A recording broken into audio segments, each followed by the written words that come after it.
Wanted to compare or contrast different things in your rhetorical essays or arguments? Well, guess what? You can using antithesis, simile, and juxtaposition. Today, I'm going to talk to you about what these are, how they can be used, and examples of them so you can better understand how they work.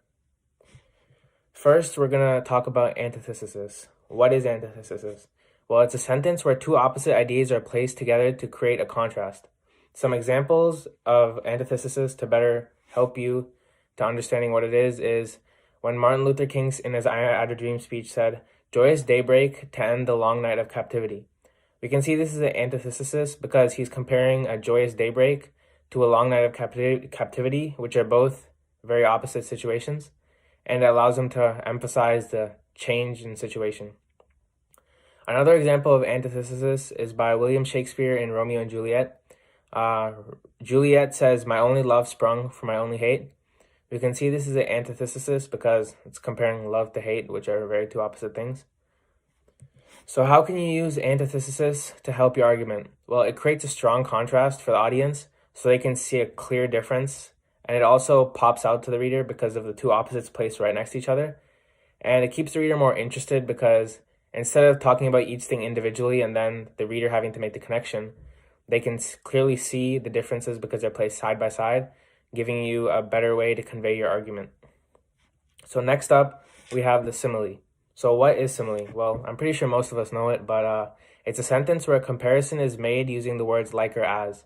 Some examples of similes are, when a cop pulled him over, he was high as a kite. So in this sentence, his state of being is being compared to how high a kite is.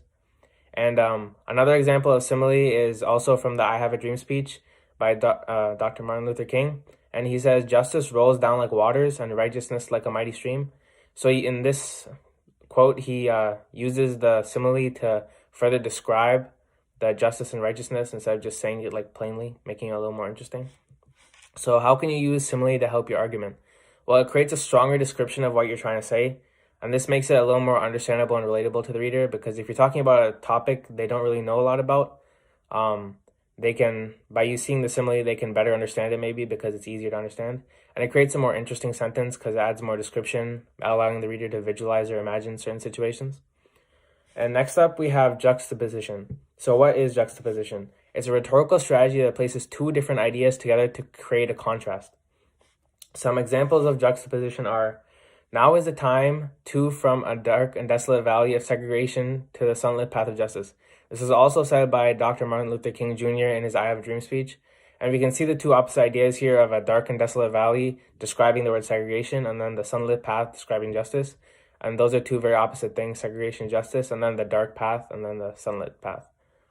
And then another example of juxtaposition is also from Romeo and Juliet by William Shakespeare.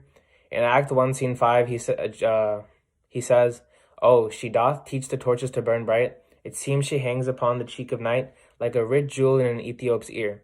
So here he's saying how Juliet's face is brighter than the torches, and those are two not similar things. Then he compares her bright face to how a jewel would shine on a person with a darker complexion's face. So how can you use juxtaposition to help your argument?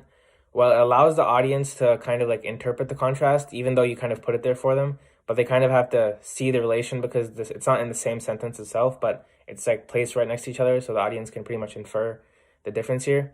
And it helps because it emphasizes the contrast of ideas. So you can show a large difference, showing two sides of what your argument is, and then by putting two large differences next to each other, it might help you make the audience lean more towards what your argument is.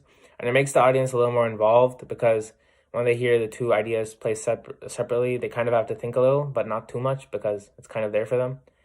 And so I guess in summary and conclusion, we could say that simile, juxtaposition, and antithesis are all rhetorical devices used to compare or contrast different parts of your argument. And this can help because it allows to show similarities and differences and emphasize them. And another thing I want to note is antithesis and juxtaposition are kind of similar, except antithesis is normally in one sentence, and then juxtaposition is mainly based on two ideas placed next to each other. They don't have to be in the same sentence exactly. And that is my presentation on antithesis, simile, and juxtaposition.